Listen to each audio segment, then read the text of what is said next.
You're listening to Dodge Movie Podcast. Your hosts are Christy and Mike Dodge, the founders of Dodge Media Productions. We produce films and podcasts, so this is a podcast about films. Join them as they share their passion for filmmaking. Welcome back, everybody, to the Dodge Movie Podcast. This is episode 129, and we are so excited to be joined by the crew from the Reshoot Podcast. We are joined by Ruthie, Hector, and Eduardo. And have you ever seen a movie and felt like it was missing something? Well, they do. And on the Reshoot Podcast, join them as they take movies they enjoy and some they don't and fix them up a little. So they've been podcasting for 3 years and they have quite a catalog. So I encourage everyone to go over to your favorite podcast platform and check out the Reshoot Podcast. So welcome, guys. Yeah, thanks for having us. Thanks for having us. Thank you. So we are going to be talking about the 1982 Blade Runner, directed by Ridley Scott, who also brought us Thelma and Louise, The Gladiator, and The Martian in 2015. It stars Harrison Ford, Rutger Hauer, Sean Young, Edward James Olmos, Daryl Hannah, Brian James, Joanna Cassidy, and James Hong. The DP is Jordan Chenoweth. I wonder if any relation, don't know. He brought us Altered States in 1980 and Peggy Sue Got Married in 86. It was filmed largely in Los Angeles and a little bit in England. The writer is Hampton Fancher, I think, and he also did the Blade Runner 2049. The David Webb is credited as writer, who did Unforgiven in 92 and 12 Monkeys in 95. And Philip K. Dick is also credited as writer, and he brought us Minority Report in 2002 and Total Recall in 1990. The synopsis for this film is: a Blade Runner must pursue and terminate 4 replicants who stole a ship in space and have returned to Earth to find their creator. 2 taglines: man has made his match, now it's his problem. Not bad. And a chilling, bold, mesmerizing, futuristic detective thriller. Pretty much. Just kind of describes it. It's a little much. Weirdly enough, sounds generic for such a wild. Right? Well, yeah, it's just like, I don't know, there's so much there. It's almost a nothing burger. Mm-hmm. In a little bit of research that I did, Ridley Scott said that he regards this movie as probably his most personal and his most complete movie. So, Mike, why don't you kick us off with the pickup line, and then we'll dive into some cinematography and writing. Come in. That's it. That's it? Holden says that to one of the replicants. Come in. Yeah, it doesn't hold up my theory. What did you like about the cinematography of this film? The cinematography in this movie is something that I don't think anything really comes close, other than the sequel, obviously, with just it's dark, but it's vibrant. The lighting is almost always perfect, in my opinion, especially and it seems practical because there's like the reflections on the characters' faces, like it makes sense with their surroundings. So there isn't a lot of green screen, or it's an 80s movie, but still, like, that's the thing that Denis Villeneuve did with the new Dune movie. He put sand screen so that the reflections be the color of the sand. I also love that the cinematographer takes his time with each shot and each transition and holds stills and static shots for a little bit longer than you would expect, but it never feels like it's out of place or without intention. There's always something about it, either to take in the scenery to be more immersed in the world, or to just see what the life kind of is like for the people down at the very bottom, especially those tracking shots. And when he's talking to Zora, you get a lot of people just walking around and living their life and all of that. It's, it is my probably second favorite film ever. So there's a lot I love about this movie. So they did a thing where they put this light in the replicant's eyes. Yes. And they also did it with the owl. And yes. So my question was, how do they get the owl to hold still? They asked very nicely. I think... Okay, I don't know how they got the owl to hold still, but owls do have that kind of reflective pupil either way. So if they just have the right light and the right angle, it'll show up. Oh. Dangle a mouse behind the camera op. That could work, yeah. How about you, Hector? Man, I'm gonna sound like such a amateur compared to Ed here. We are an amateur's guide to gooder film. That is true. I guess the griminess of the way it looks. I like it when films look grimy. Most movies now are, not to sound too hipster, are sometimes too clean. Everything's too pristine and too nice. So it's kind of nice to see everything just kind of get dirty and grimy and just kind of gross. It's fun. How about you, Ruthie? It's funny. Maybe I'm wrong, but didn't Ridley Scott direct Alien?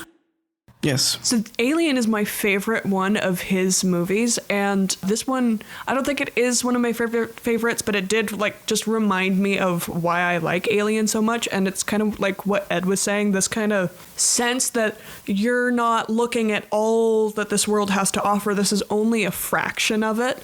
People live here, looking at Alien, you're only seeing a truck, a space truck. You're only seeing the Nostromo. You're not seeing the rest of the world, but you feel like you're seeing the whole world just through the way that the Nostromo, the crew, kind of interact with each other. It's funny because as I'm watching this, I've seen it twice now, but so much of the media I really enjoy has been inspired by Blade Runner. Hector and I've played Cyberpunk 2077, yes. Right? You can see the inspiration in Cowboy Bebop, which came out 98, the year I was born. What's some other ones? No, I can't remember any. But I just started playing Cyberpunk 2077, and I definitely see it, especially being down at the street level. Yeah. It's your classic noir. It's got the harsh shadows. Most of the time, half of his face is dark and half is well lit because it's got the one light source. There was a scene, I can't remember, a couple times it happens. He walks in and the light is coming through mini blinds. And so he's got the lines across his face that are created from the shadow. It's raining, which is hilarious that it takes place largely in LA, but it's raining almost throughout the whole movie. So it's a classic noir. The fog machines. I think you mentioned. Yeah, there's a Dane that comes in. Roger Deakins, who said that you'll never see a film in Hollywood where it's raining and it's daytime. And the reason is because you can't see the rain.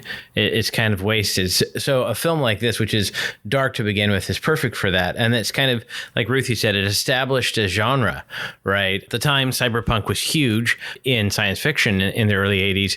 And I think this and probably William Gibson's Johnny Mnemonic series are the two things that really cemented what was considered the aesthetic of cyberpunk. Yeah, it's kind of this retro futurism. Right. Yeah. Very iconic. Everything's analog instead of digital. I think that just making everything analog kind of is the secret for the feel of it. Because as soon as you start digital and touchscreens, you lose it. It has to always be analog. That's why. That's the one thing I haven't liked about Cyberpunk 2077 right now. Oh, it went digital? There's a lot of digital stuff, especially the calling, since it's just over their eyelids kind of stuff. But I do like the little shit chips they put in there. It gets more analog as you keep going, but they had to digitize it somewhat. Yeah. I thought it was funny so the film came out in 1982 and the opening title card is LA in 2018. And just go, okay, for them, this was so futuristic, and for us, it was 4 years ago when life was a little maybe easier, right? Although, in defense, since we were talking about the LA rain, this year there was this huge deluge of rain for 2 weeks. So maybe Cyberpunk, it was just it's just it has the El Nino that year, I guess, was not there, so they rained a lot. I don't know. Also, hasn't the world gone really bad because of environmental issues in that movie? Yes. And you know the lore. Yes. So that would explain the rain. It probably just messed up everyone's super acid weather rain. cycle. LA, and it's shown more in the sequel, is kind of encircled by a wall, and there isn't that many cities really. I think the entire Midwest of the US is just nuclear wasteland, because I think there were a lot of nuclear wars as well. Well, I have to say it's not entirely analog, because this had the first recorded use that I remember of zoom and enhance, and they used Siri to do it. So it's kind of this mishmash. He has a lot of zoom and enhance, and I'll be honest, I have no clue what he's saying, how that maps to. He just calls out numbers and it does things. It's probably coordinates. Yeah, I thought it was a grid, so it's A is like the x-axis, Y is numbers are the y-axis, so it needs like G17. That's my it's zooming in. If I'm remembering correctly, he says 2 numbers. So I think he might just say X, Y, X, like numbers. Mm-hmm. Yeah, and yeah, when he says like go into this, it shows a grid, and then it goes into the kind of thing. I haven't really like taken the time to see if it kind of matches. If there's like a kind of. Well, that's what I was saying. I didn't take the time to try to decrypt it. Yeah. But yeah. Now I want to. I'll probably do that. Well, I don't know how to sort these out, right? Well, okay, let's ask. I saw in the trivia that there was a lot of debate on whether Harrison Ford is a replicant or not. I've also seen an interview where Ridley says quite clearly. So taking a poll of the room, what is all of your opinions if Harrison Ford's character Deckart is a replicant? Oh, you're going to have a fight on air here. Okay, let's do this. Not me. You first. Okay, I'm fine. going last. I am the strongest proponent of the group of Deckard is a replicant through and through. There's so much foreshadowing there. So many hints. So many hints. Like the eye, the unicorn dream, then there's and then his partner always does like animals whenever he's at a replicant's place. So, and it was specifically the unicorn. And like, why would that be such a memory? That's such a weird memory to have, right? So, exactly. It couldn't really be a memory he had. Could be a vision. And also Tyrell was asked. Was it Tyrell, right? The name of the corporation. Oh, the CEO. Yeah. The CEO. Yeah. Tyrell. Yeah. He was saying, I think there's a better foreshadowing because there's the scene where he's asking him how long it takes for a replicant to catch a replicant. But if this replicant.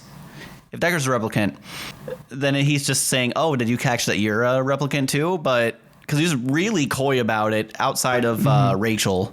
Right. So Rachel even asked him, "Have you ever taken the test yourself?" So who's your opponent? Is it Eduardo or Ruthie? They're gonna say me, but I've changed my mind. But I'm gonna go last. Yeah, I agree with Hector. He has like all the officials. I'm just going off of vibe. The vibe is he's so detached from like regular. So you switched over. What changed your mind? I originally didn't think he was a replicant. I also I changed my mind, but not to that he's a replicant. My this is not the question, but I don't think it matters if he is or isn't. And that's like a lot of what the film is, like what it means to be human. Does he feel human to you? Does he act human in any way? He does. And yes, there's a lot of hints saying to it. Ridley Scott said he's a replicant. I don't care what Ridley Scott says though. I honestly don't think it's even like a thing that should be argued because it's not something. It doesn't matter if he is a replicant or if he's not. It just matters if he's human enough, basically. If he feels human. Because, what does it mean to be human? That's like the biggest thing in the film. That's a really good point because the reason that he stepped away from being a cop or a detective is because he didn't want to keep killing replicants anymore, which that I would associate more with a human emotion than a replicant emotion because they were given a task and they would carry it out. So that's a good point, Eduardo. Speaking of that Deckard doesn't want to kill or keep killing replicants. I also watched the sequel after this, and it's a nice little thing where Kay in the beginning, he's asked by Sapper how does it feel killing your own kind, and he just responds, "I don't kill my own kind. My kind don't run." So I don't know. I feel that's a very telling that Kay is more replicant than Deckard. Yeah, another reason that I think that Deckard is a replicant is Ridley Scott is such a director where he doesn't like to leave anything ambiguous. Like even the start of this movie, it's like, here's a philosophical debate on what makes a person. I'm going to immediately tell you what I think makes a person a human being. You can have your opinion. It might be wrong. Here's mine. It's right. But it's his opinion. Oh, yeah, no, of course. But he's like... here, you can have this discussion. This is my answer. This is the right answer. You can have your opinion, though, as a treat. Yeah, I feel like we're very close to a death of an author debate here, which is, I don't think we have the time for that. Death of an author. Do you need me to explain what? Yeah. So, with a lot of stories, especially now more modern, since there's this whole like fans, with stories now having like a built-in big fan bases that love to dissect media, it's looking at you, Star Wars.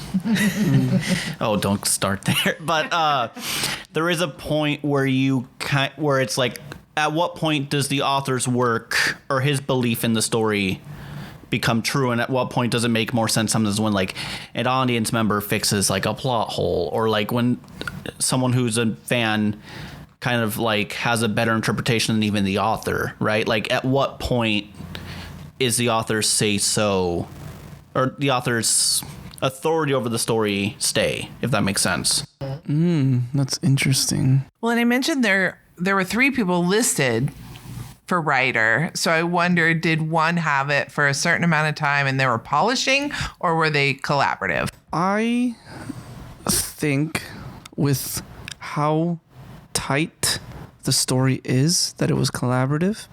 And I think Philip K. Dick was in it just to kind of, because it's not like the book at all. It's very different. And Deckard in the book has a wife. Did you say a life or a wife? Wife. Okay. Yeah, wife. So is there the sexual tension between Deckard and... I haven't read the book. I just read like a little bit of like just differences kind of stuff. You brushed up on the wiki page? A little bit, yeah. Basically. I'm starting to read more now that Reddit is dead, but I think Philip K. Dick was there. But obviously, he helped write it and probably made it more, or kind of guided them in like how he would change the story if it was a film. Because a lot of books can't be really well made into films and stuff like that. But with how tight the script and the story is and everything, I think it was definitely collaborative writing. If I remember correctly, Philip K. Dick's writings were pretty bonkers. They didn't make a lot of sense. I went through a phase where I tried to read his stuff right around then, and I seem to remember there was very little mapping from the book to the movie. Like, the only thing they really borrowed was Deckard as a character and the replicants. Yeah, the premise. Yeah. How about the sets? What did you guys think of, like, even the exterior shots of like all the buildings, but then even the interiors? The miniatures are so good. The exteriors I thought were fantastic for the era. It was really quite good. It was a lot of miniatures. The Tyrell Corp pyramid tower thing was all miniature.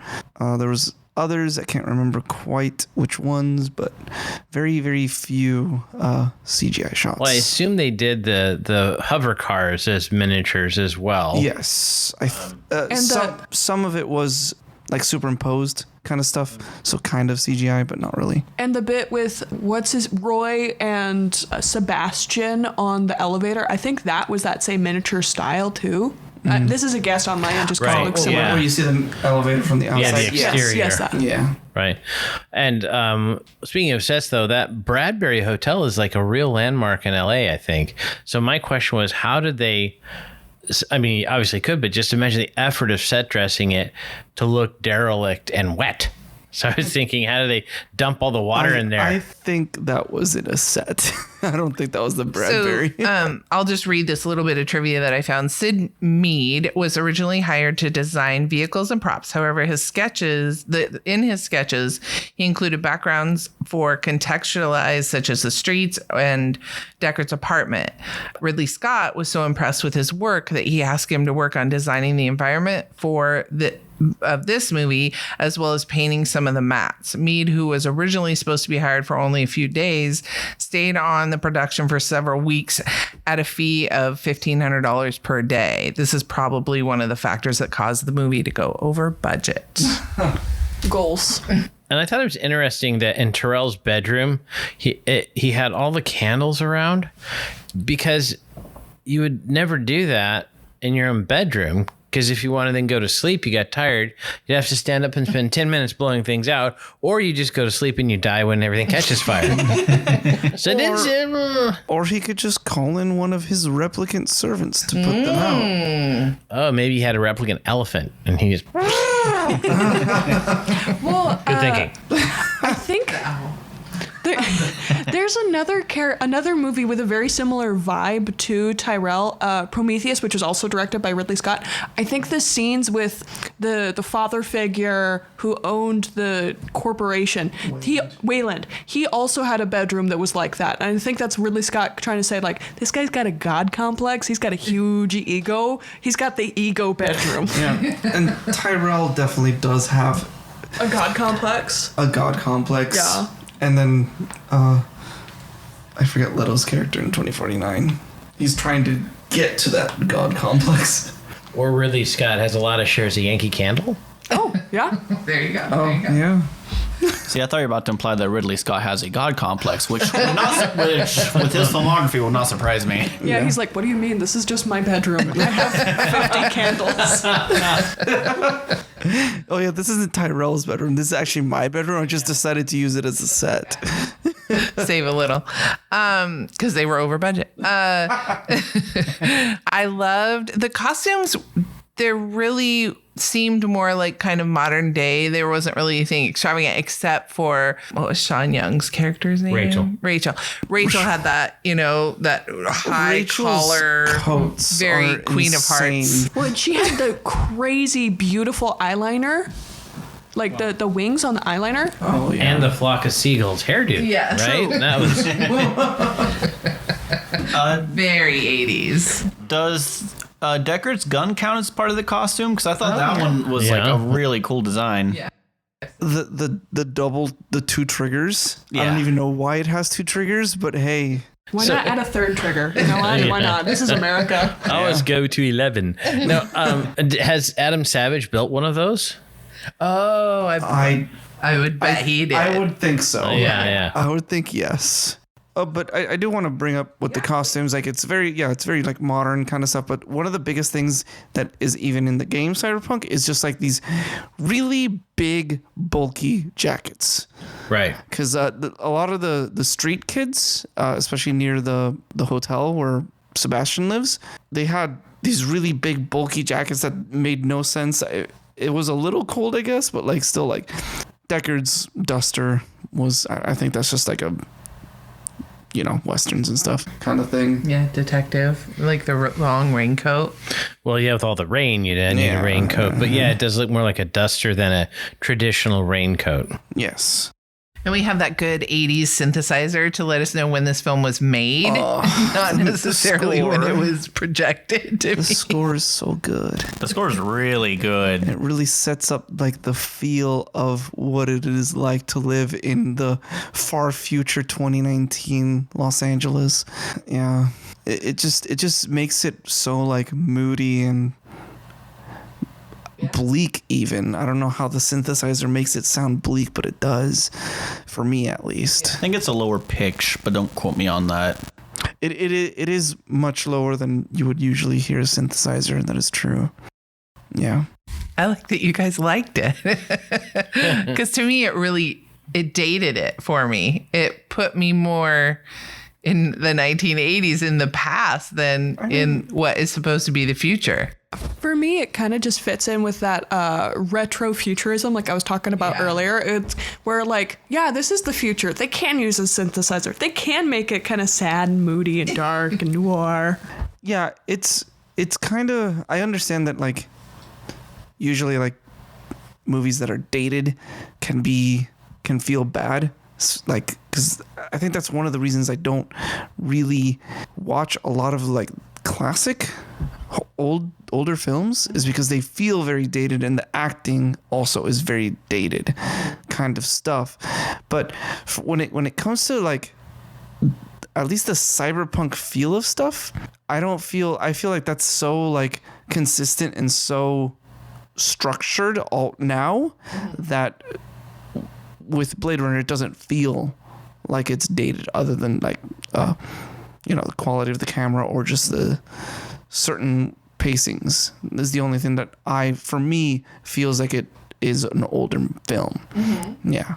If I can add to why it doesn't feel dated, there's been a bit of a one synthwave resurgence and two a cyberpunk resurgence, and I think that's maybe why it doesn't feel.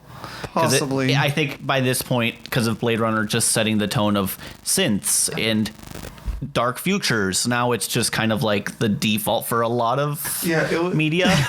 Speaking of like, that, like, it was really jarring playing cyberpunk and having like rap music playing.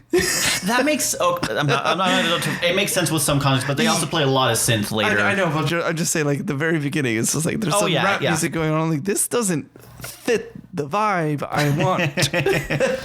All right. Is there any head trauma in Blade Runner? There's a fair amount of head trauma. So first off, Zora crashes through the glass pane. I'm going to count that. Leon slams Deckard into multiple vehicles and beats on his head. Head trauma. Rachel shoots Leon in the head. That's pretty traumatic. Roy crushes Terrell's head. And lastly, Pris squeezes and slaps Deckard's head. So there's quite a bit of head trauma here. Is there a Deckart Rachel smooch? Smoochy, smoochy, smoochy. Well, yes, there is. We're going to talk a little bit about that. From our smoochies, he gives her a kiss on the cheek and then on her lips. Roy and Pris attack each other's mouths. It was not really sexy. It was more carnivorous. There's 3-year-olds. Give them a break. Roy kisses Terrell before he kills him. Okay. And then Roy kisses the corpse Pris, which is, again, a little off-putting. And lastly, Deckard also kisses Rachel after returning to his apartment at the end of the film. But the asterisk here is Deckard kisses Rachel after he makes her say, "Kiss me and I want you." And consent that's forced is not consent. Just saying. Coercion is not consent. No. Which, that's like one of the things in the film that, problematic now. Because I think you brought this up, I'm sorry, but like back in the day, like these like cool detectives and like with like touch of evil and stuff, like they just like kind of, they didn't really force themselves on women, but they were very adamant about it, and like the woman didn't really have a say, but in those it made it seem more consenting. We recently did Howard the Duck on our podcast with Smash Trivia, and that was something that we kind of touched on, where like there's a scene where Howard and the female lead, they're having a little bit of fun, and he's like, there's a moment where he's like, yeah, I'm into it. No, I'm not into it anymore. I'm not into it anymore. Ah, you're a human. You're a hairless ape. Ah, oh, but now I'm back into it. Yeah. Yeah, rewatching some older movies, we kind of get a little squeamish. I think, was it just recently? Was it Mermaids that? Yes, it was Mermaids. Yeah, that we were like, this isn't okay. Yeah. That was an age difference. It was like a 15-year-old with a 26-year-old. Oh, so like Han Solo and Leia? Yeah. Because Leia's 19 and Han, and that is like almost 30. To bring it back to Harrison Ford. Right. Again. Wow, I didn't know that Harrison Ford was so non-consensual. I mean, okay. Let's not say that. Harrison Ford, I think. Wait. Indiana Jones. No. Because she's like legit underage when they first meet. Not in the movie timeline. Okay, it's not Harrison Ford. It's his agent. Yeah, it's his agent. Or the Baby doll, I got another role for you. Or the casting directors, the people. It's Stephanie Meyer all over again. All right, how about a driving review? Not a whole lot of driving. We talked a little bit about the hover cars. They don't actually exist, even in 2019. Actually, now in the year 2023, the FAA, like the Federal Airline Administration, they just approved the first hover car for commercial use. And I want everyone in the listening audience to think about putting the idiots you share the road with in an aircraft. Okay, anyway. As long as it's not Washington drivers, we'll be fine. Yeah. There goes our Washington fans. Yeah. We loved you. Barely knew you. But I do mention, you said, Christy, whilst we were watching it, is that a DeLorean? And I thought, no, that's impossible. The DeLorean wasn't available yet. Not true. 82, the year this came out, is the year that the DeLorean Motor Company actually went out of business. So they would have been able to get a DeLorean quite cheap. So it's possible they grabbed one and then just, put some glom stuff on it and made it. But that was it. Not a lot of driving in this one. More flying. Yeah. All Kind of like the autopilot that the cars have. Shall we go to the numbers? Let's go to the numbers. This movie suffered a little bit at the box office because it opened the same weekend as E.T. and The Thing. So, yeah. Can you imagine going up against E.T.? I remember going to the theater to watch E.T. I didn't even have an idea of Blade Runner, although I was. It's 11? It's good you didn't see the theatrical version. Because when I first watched Blade Runner, I got the theatrical version, and I watched it, and I'm like, I don't know why people think this is so good. And then later on, I read, you should watch the final cut, because there's like 5 versions of this movie. That's what I was. Our son was talking about that. So we rented it on Amazon Prime. So should only That's the final cut. The final cut. That's the only one I've ever seen. Yeah. Nowadays it's pretty hard to find anything that is not the final cut. Okay. Yeah. But the theatrical version had narration by Harrison Ford because the studio meddled, and they're like, watch the original cut. It's like, what is this? Like, this is a noir movie, right? He's supposed to be narrating because that's what noir detectives that is do. Noir. Yeah. There is some of this in the beginning because I made note of it. Yeah. So I just remember that studio told them to do that. Ridley Scott and Harrison Ford did not like it, so Harrison Ford kind of hammed it up. Yeah. So this film had a budget of $28 million. It made domestically $32.6 million. Adjusted for today, that would be like $96.6 million. And worldwide, it made just under $40 million. So did okay, I guess, not tremendously. It gets a 8.1 out of 10 on IMDb. Critics give it 89% on Rotten Tomatoes. Audiences love it a little bit more at 91%. It's just under 2 hours at an hour 57. It's rated R, and it's listed as an action drama sci-fi. It was done by the Ladd Company, Shaw Brothers, and Warner Brothers. It won some BAFTAs for cinematography, best costume design, and production design. It had, 10 other wins and with other festivals and about 19 other nominations. So it didn't win an Oscar? It did not. Was it nominated for an Oscar? It's possible. When there's so many, I usually mark it, not so much for nominations, although sometimes I will. I don't know.